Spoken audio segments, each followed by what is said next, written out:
closer, deep, relentless thuds that shook the ground beneath you. Then came the screaming.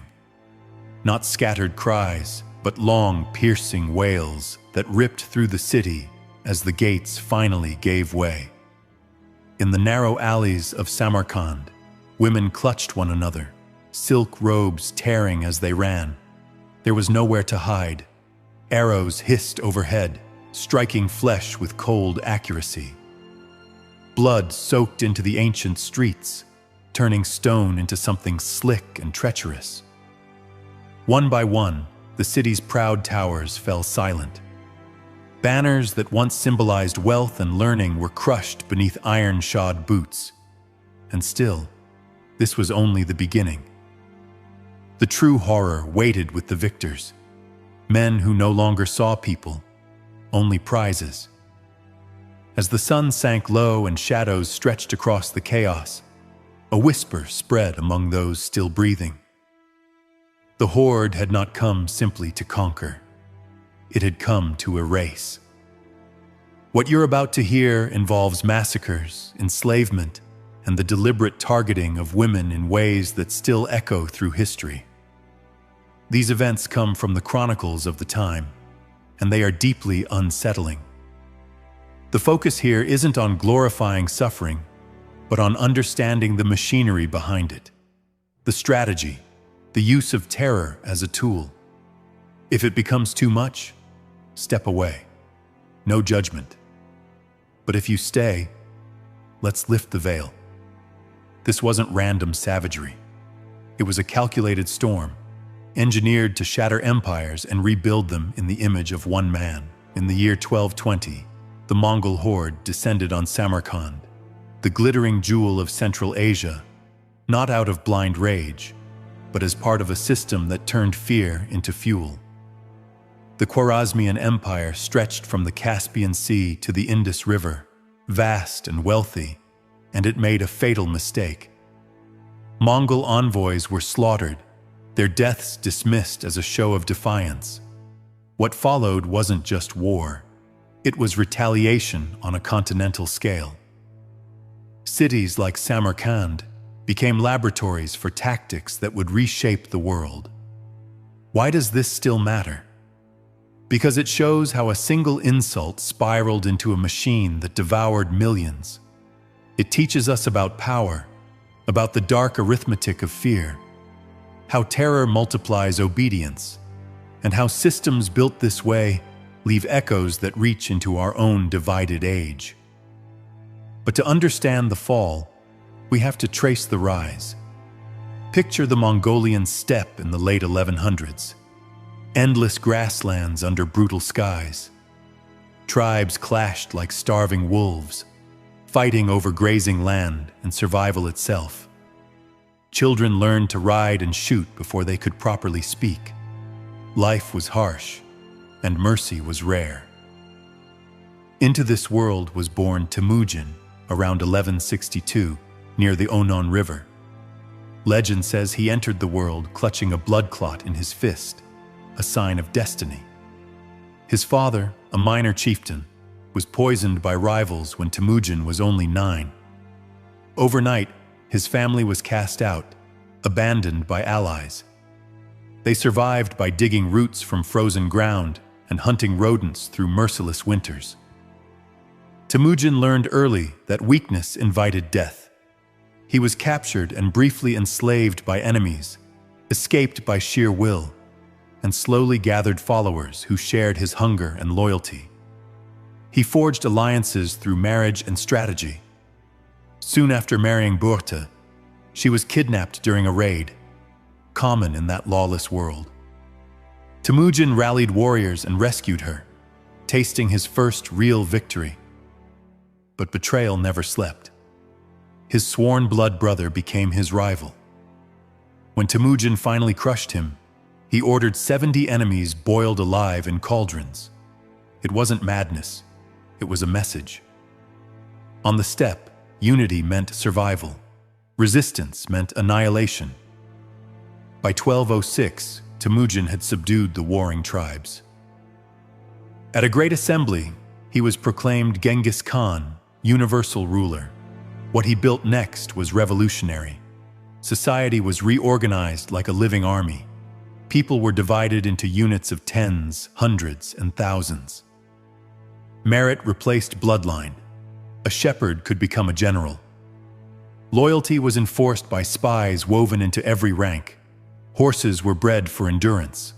Arrows were engineered to pierce armor. This wasn't chaos. It was innovation. A mobile war machine fueled by plunder and promise. Conquered enemies weren't always destroyed. Many were absorbed, their skills repurposed. But beneath it all was a simple rule: submit and live, resist and vanish. Genghis turned outward. Northern China fell first. Cities sacked, dynasties humbled, tribute flowing back in silk, iron, and engineers. But one event ignited his full wrath. In 1218, Genghis sent a trade caravan to the Khwarezmian Empire. The governor of Otrar seized it and executed the merchants. Genghis demanded justice. Instead, Shah Muhammad II had the Mongol envoys beheaded and sent one head back, shaved in insult. That sealed their fate. Genghis mobilized more than 100,000 riders. The storm that had been born on the steppe now swept west. He split his forces, a tactic that baffled enemies used to slow, lumbering armies. Otrar fell first after a brutal siege. Its governor was captured, and molten silver was poured into his eyes and ears, a symbolic end. Then the horde fanned out, striking multiple cities at once. Defenses collapsed under the pressure. Shah Muhammad fled, abandoning his empire, chased across his own lands until he died alone on an island in the Caspian Sea. His son, Jalal ad-Din, tried to rally resistance, but the machine was already in motion.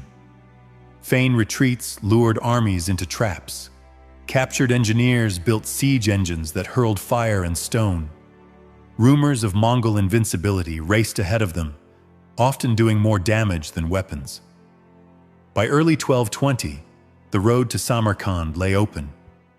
Samarkand stood as a symbol of Khwarezmian glory. Towering minarets, bustling bazaars, scholars and traders from across the world. In spring, apricot blossoms filled the Zarafshan Valley with sweetness. The city's walls were immense, guarded by over 100,000 troops, Turks, Persians, mercenaries. Among the citizens was Aisha, the 20-year-old daughter of a scholar. Her days were spent in her father's library, copying ancient texts by lamplight.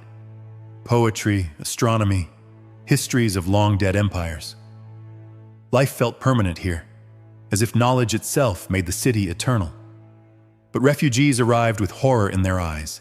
Cities burned, rivers clogged with bodies. The Shah promised reinforcements. None came. One dawn, dust clouds appeared on the horizon. The Mongols had arrived. Genghis encircled Samarkand, his riders forming a living noose. Catapults battered the walls day and night. Inside, panic spread. The garrison argued in whispers. Some demanded resistance. Others saw the truth. Aisha's father, Rahman, urged surrender.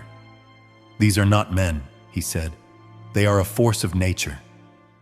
On the third day, a desperate sortie charged out and was erased in a storm of arrows. By the fifth day, despair won. Rahman led a delegation through the gates with gifts and pleas. Genghis accepted, with conditions. The city would surrender all warriors and treasures. The gates opened. The Mongols poured in, herding people like livestock. Families were torn apart, men separated from women and children. From a rooftop, Aisha watched her world fracture. The order came quickly. The garrison was disarmed. 30,000 soldiers were executed in a single afternoon. Their bodies were piled outside the walls as a warning carved in flesh. Artisans and scholars were spared, marched east to serve the empire. Everyone else was divided. Young women were claimed as spoils. Aisha was dragged from her father's arms, her screams swallowed by the noise of the city dying. This wasn't chaos, it was policy. And Samarkand had become the example. The Mongols did not loot Samarkand in a frenzy. They moved with order, almost ritual. Quotas were assigned. Each warrior was allotted a share, and nothing was left to chance. This wasn't desire driving the violence. It was design. A system meant to reward loyalty, dilute conquered bloodlines, and break the will of entire populations in a single stroke. Rahman was spared. His knowledge made him useful. He stood helpless as his daughter vanished into the camps beyond the city, swallowed by a tide that had no interest in her past or her name. Chroniclers argue over numbers, but even the most conservative accounts agree. Thousands of women were taken from Samarkand alone. Their lives were not ended, but erased, rewritten to serve an empire that saw them as resources. This wasn't just punishment, it was messaging. Every city watching, every ruler hesitating, was meant to understand the cost of resistance. And yet, even in the ashes, resistance found a different form. Rahman, now forced into service as an advisor, began to observe. He noted how dependent the horde was on grazing land, how distance strained their supply lines, how speed could become vulnerability. He wrote in secret, hiding his notes among looted manuscripts. Knowledge became his quiet rebellion. The first hairline crack in a system that pretended to be flawless. The machine, however, rolled on. Aisha's fate, reconstructed from scattered survivor accounts, carried her far from Samarkand. On the open steppe, she was claimed by a Mongol officer. She bore children who would never know the city of her birth except as a story. Her old world, libraries, lamplight, whispered poetry, faded into something unreal. This was how the system perfected itself. Enemies became kin. Cultures were absorbed, transformed, and repurposed. It's uncomfortable but familiar. Modern empires speak of integration and assimilation, often ignoring the personal cost. The Mongols practiced a brutal, accelerated version of the same idea. From the ruins of Samarkand, the horde fractured like a shattered